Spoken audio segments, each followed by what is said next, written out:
Good evening and welcome to Talking Packers. We have a fun, exciting matchup this weekend against the Saints. And I'm going to preview that a little bit here, running down mostly folks on the Saints as for us as Packers fans, we have a really good feeling for what we've got. But I want me to counterpoint a little bit in looking at what we're facing, because the biggest thing you got to understand is that we're facing a team, again, really probably the best defense we've faced yet. The Saints are defensive focus, as the stats show, as well as we've seen in the past with their head coach, Dennis Allen. We see this continuing right now. The side storyline here is looking at the injuries we see from the Saints with that running back core depleted. Saw Taysom Hill take some injury time off this week as well, so kind of watching that as we get closer to game time. Jamal Williams, we're looking forward to seeing him come back to Lambeau, but unfortunately, he will be out this weekend. So overall, looking at what we have, the Packers have that number 3 O-line in the league right now, according to, even going beyond the injury, according to Pro Football Focus. So, but what we face with the Saints again is that defense. Now, they've allowed only 32 points so far, which is good for 5th in the league, and only 3 total touchdowns for them also. They're allowing 4 sacks a game. So that's our offense. My wrong notes, my mistake. The defense, Demario Davis is a tackle monster they got in that defense. You look at Demario Davis is a guy we got to be focusing on, Pete Werner and Zach Bond. That whole linebacking core, we know Bond from his days in Wisconsin. We look at this for overall for us. Those are 3 guys who want to come in and stop our run game, which is going to be extremely important. Hopefully Aaron Jones can go tomorrow, because we are going to need him as we make this go up against the Saints defense. One thing that helps the Packers this week from that defense is that Marcus May is suspended. So that's that safety, which shovels in Jordan Howden, a rookie safety, to pair up there with Tyrann Mathieu. So the Honey Badgers are going to give a you-know-what this weekend, in spite of what the internet likes to talk about here. So overall, looking at this, we see the safeties are going to have some – it's good to attack them early, especially while Howden's kind of finding his groove. The cornerbacks, we all know Marshawn Lattimore, but going beyond that, it's a little bit more shaky. Paulson Adebo has been playing well for them, but there's definitely a secondary weak attack as an offense, especially how we've been looking the last 2 weeks so far. This will be the true test. Looking at them. Sorry about that. And then overall, the defense is number 4 in the game right now with 262 yards per game allowed. And against the pass, they're 7th, 160 passing yards per game allowed, and they're 14th against the run with 102 yards per game allowed. So overall, it tells us right now that running game is a spot where we should be able to do something with it in spite of those tackle monsters at the linebacking position.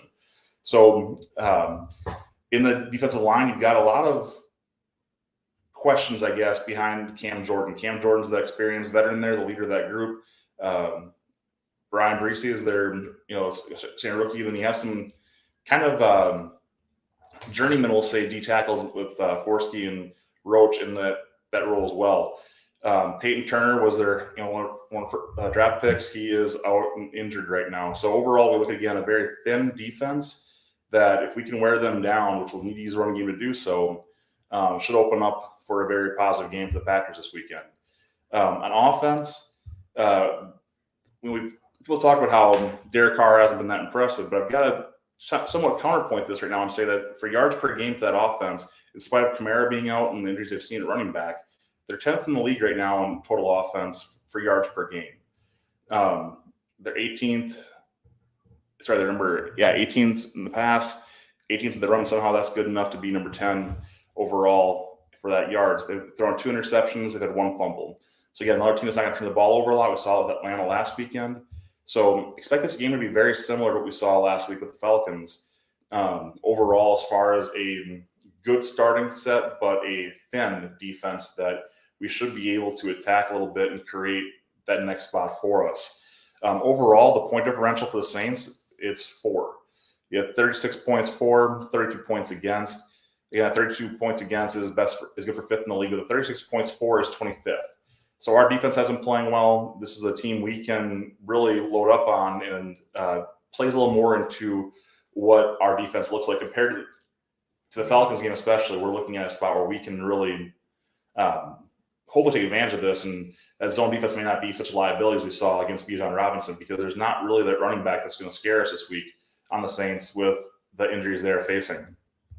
So they're getting 4 sacks per game. That should be, again, our defense is doing well that way, so we should be able to get those 4 plus some, I'm thinking. So on offense, they're averaging 30 rushing attempts per game. So that should, again, get us a spot where we can gear up, and it's not like they're going nuts on this, but they are doing well. So I think you look at Miller's hurt, Williams is hurt, Kamara's suspended. So Tony Jones is kind of the guy you're looking at this week as being the guy. He's a journeyman at best, and not really one that is going to instill fear in any of us as we're looking at this matchup. Taysom Hill is their team leading rusher with 79 yards, who is also facing some injuries, so we'll see what happens. The Saints are well disciplined. They don't get a lot of penalties, 5 penalties per game, averaging 35 yards per game so far this season. So it's going to come down to the Packers, again, really having to take care of business and playing our game and not necessarily waiting for them to make a mistake, but instead doing what we do. We have this in a good position for us. Talk before about Derek Carr being pedestrian. The stats go both ways of this, right? Because he had 533 yards passing, 1 touchdown, 2 interceptions. Olave is their best receiver by far right now. Michael Thomas has been targeted a lot, but he's not getting a lot of yards. Shahid's kind of that deep threat, kind of going back to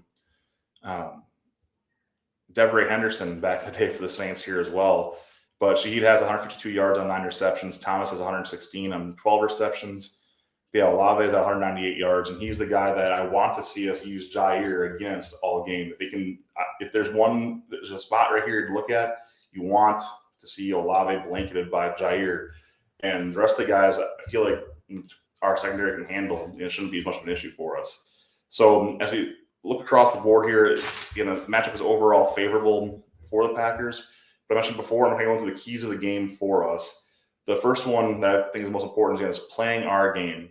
So unlike last week, that defense, like I said before too, it can stop offenses like this, because that zone will give us the spot where we can, and I always want to see Jair blanketing Olave, but even you go with the zone defense here, you can set ourselves up as long as we're not letting Olave get behind or Shaheed getting behind our defense. We should be in a good position.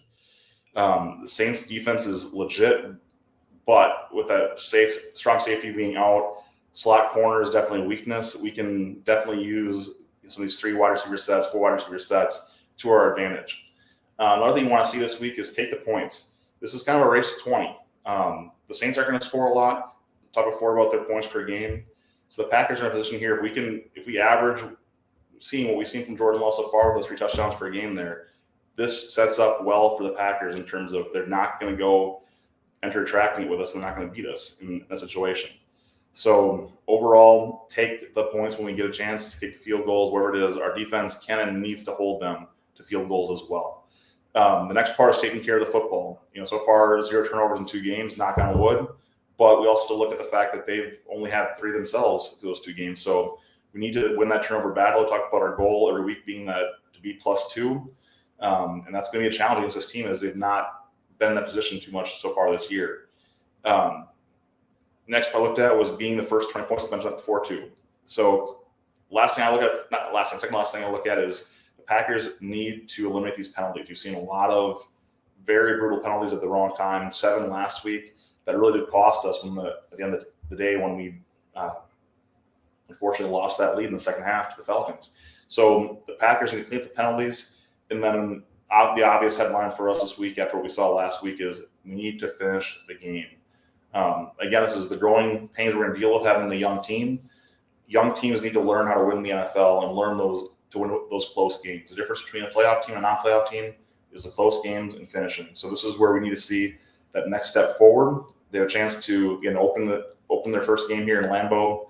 Need to go out and take care of business, and not be looking forward too much to Thursday with the Lions, because the Saints have a legitimate threat to us as well. So again, I think this does set up well for us, but we need to take care of our business, and this game should take care of itself.